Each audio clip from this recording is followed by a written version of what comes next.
Okay, I ran 3 miles this morning, but I'm also having a little coffee here. Look at this, is a stair step that I made. I do sculptures. This is for the art channel. This is art, practical art.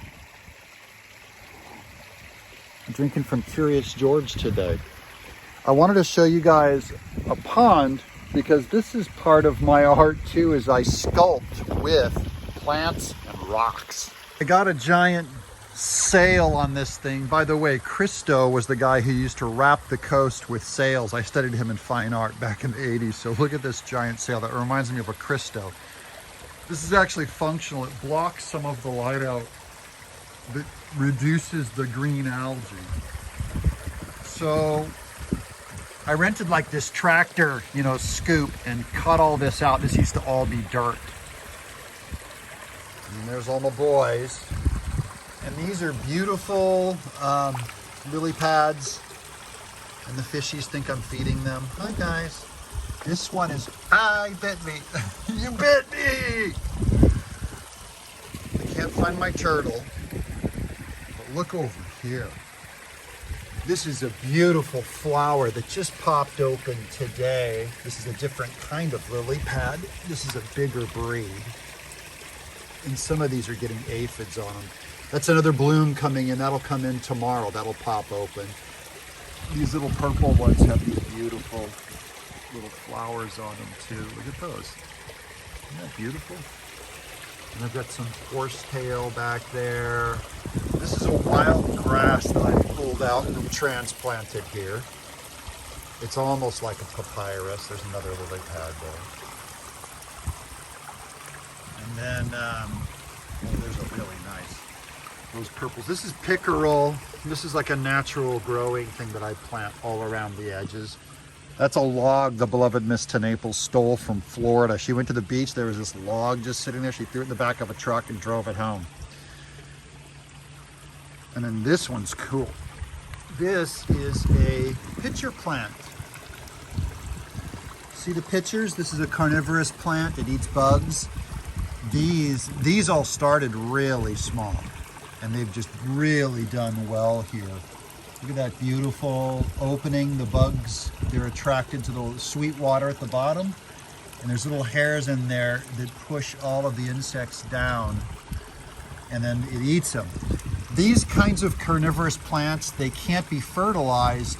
They don't have a root system that draws up fertilization from the ground. They get it from the leaves only. So not just chlorophyll from the sun, but leaves. These are really beautiful. This thing is going to be awesome in just a couple weeks. All these little guys coming in are going to be huge like this. It's going to be a giant bloom. That's one of my favorite all-time plants. Then these I'm trying to rescue. These are other pitcher plants. This actual plant is about 3 years old. This has been here 3 seasons, so I just transplanted. I'm trying to kind of bring it back to life. It's not doing real well, so we'll keep an eye on that one. It's trying. I don't know what to do.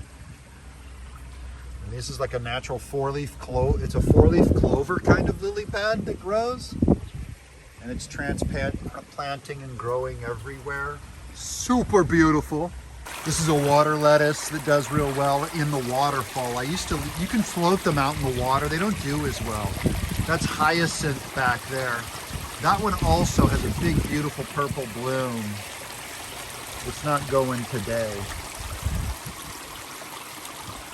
Those are banana trees that I planted back there. They don't produce bananas. They have to be around for more than a year, and every year in the winter freeze, they kill off, so they never quite grow bananas. But they, as far as green, just to put shade on everything, they're beautiful.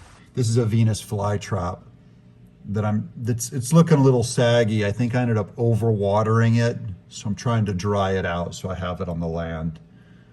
But those are growing pretty well. It's not quite as lush of a green as I need it to be. So we're working on it.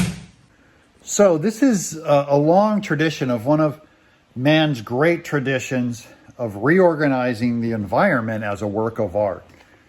J.R. Tolkien was a big gardener. So was C.S. Lewis. They had elaborate gardens and they would take care of water plants and animals and things like that.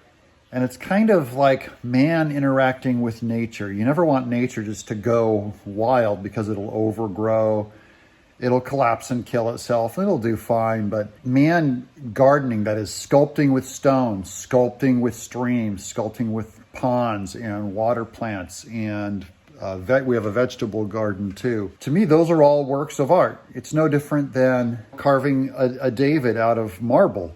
You're taking a natural object and you reorient it and you put your hand on it and make it into something more aesthetically pleasing. That's what I love about the pond.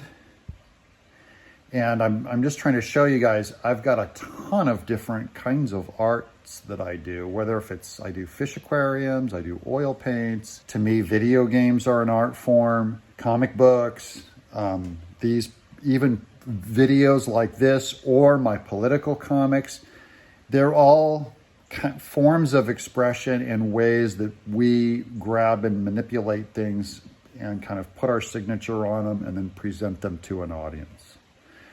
I'm Doug TenNapel, and this is the Doug TenNapel Art Channel.